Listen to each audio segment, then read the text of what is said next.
자, 네 번째 기체 성질 단원에 대해서 알아보도록 하겠습니다. 기체 성질 단원은 첫 번째 기체 입자의 운동과 두 번째 기체 부피 변화로 구성되어 있습니다. 첫 번째 기체를 이루는 입자에 대해서 알아보도록 하겠습니다. 자, 기체가 어떻게 생겼을지에 대해서 알아보면 풍선에 공기나 헬륨 같은 기체를 넣으면 풍선의 모양대로 기체가 가득 찹니다.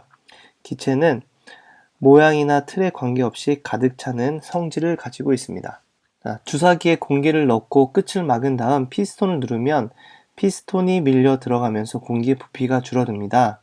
이것은 공기 중에 빈 공간이 있기 때문입니다. 즉, 공기는 눈에 보이지 않는 작은 입자들로 이루어져 있고 입자들은 서로 떨어진 채 주사기 안에 골고루 퍼져 있습니다. 기체 입자와 같이 크기가 매우 작아서 눈으로 관찰할 수 없는 대상을 표현할 때는 간단한 모형을 이용하는 것이 편리한데 물질을 이루는 입자를 간단한 모형을 이용하여 나타낸 것을 입자 모형이라고 합니다. 자, 그림 4-1에 있는 주사기 안에 들어있는 기체를 입자 모형으로 나타낸 것입니다. 풍선에 기체를 넣으면 풍선의 모양대로 부풀어 오르는데 이것은 기체 입자들이 풍선 안에 골고루 퍼지기 때문입니다. 또 시간이 지나면 고무풍선의 크기가 작아지는데 이는 고무풍선 벽을 이루는 입자들 사이의 틈으로 기체들이 빠져나오기 때문입니다. 자, 입자가 어떻게 움직이는지 알아보도록 하겠습니다. 자, 우리는 울창한 숲속을 걷다 보면 풀네음으로 상쾌함을 느낄 수 있습니다. 또 새벽녘 풀잎에 맺힌 이슬은 햇살이 비치면 어느새 마릅니다. 자, 이런 현상이 입자의 운동과 어떻게 관련이 있는지 알아보도록 하겠습니다. 자, 향수를 뿌린 곳에 가까이 있는 학생부터 멀리 있는 학생까지 점차 향수 냄새를 맡을 수 있는 것은 향수 입자가 스스로 움직여 사방으로 퍼져나갔기 때문입니다. 자, 이처럼 물질을 이루는 입자가 스스로 움직여 퍼져나가는 현상을 확산이라고 합니다. 또 거름종이 위 향수의 질량이 감소하는 것은 액체인 향수 표면에 있던 향수 입자가 기체로 되어 공기 중으로 날아갔기 때문입니다. 이처럼 입자가 스스로 움직여 액체 표면에서 기체로 변하는 현상을 증발이라고 불러줍니다.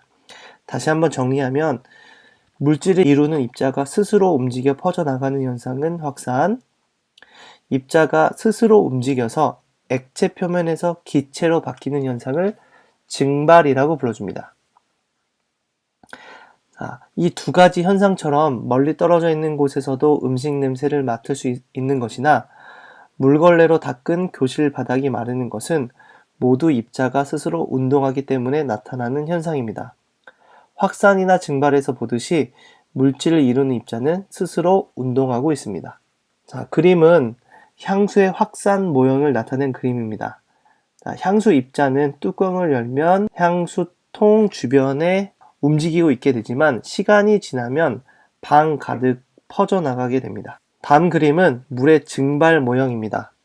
집안에 둔 어항의 물은 시간이 지나면 점차 줄어드는데 어항 속 물이 줄어드는 것은 물이 증발하기 때문에 나타나는 현상으로 아래에 있는 그림처럼 액체 표면에서 물 입자의 움직임이 액체 표면에서 기체로 옮겨가기 때문에 스스로 운동해서 퍼져나가기 때문에 생기는 현상입니다. 자, 그러면 확산이나 증발이 일어날 때 입자가 움직이는 운동에 영향을 주는 것은 무엇인지 알아보도록 하겠습니다. 자, 우리는 실생활에서 자주 느끼고 있는데 젖은 머리카락을 찬 바람으로 말리는 것보다 뜨거운 바람으로 말리면 더 빨리 마릅니다. 온도가 높을수록 물 입자가 더 활발하게 움직여 빨리 증발하기 때문입니다. 자, 두 번째 기체 부피 변화에 대해서 알아보도록 하겠습니다.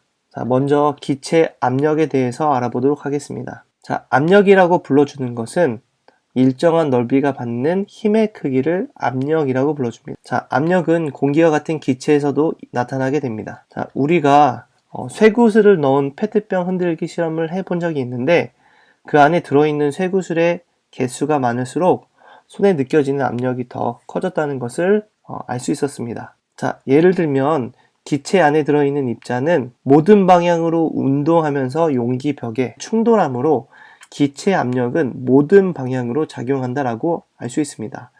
그림에 있는 농구공처럼 바람이 빠진 농구공에 공기를 넣으면 더 많은 기체 입자가 농구공 벽에 충돌해서 모든 방향으로 압력을 가하게 되므로 압력이 커져 농구공이 팽팽하게 부풀어 오르게 됩니다. 한편 우리는 대기에 둘러싸여 있으므로 늘 대기 압력을 받고 있는데 이 압력을 대기압이라고 불러줍니다. 대기압은 모든 방향으로 작용하고 크기는 지표 부근을 기준으로 1기압이라고 불러줍니다. 그래서 높은 곳으로 올라갈수록 공기양이 적어지기 때문에 대기압도 작아지게 됩니다. 자, 두 번째, 기체 압력과 부피 관계에 대한 내용을 보도록 하겠습니다. 압력에 따른 기체 부피 변화, 입자 운동에 대한 그림이 있습니다.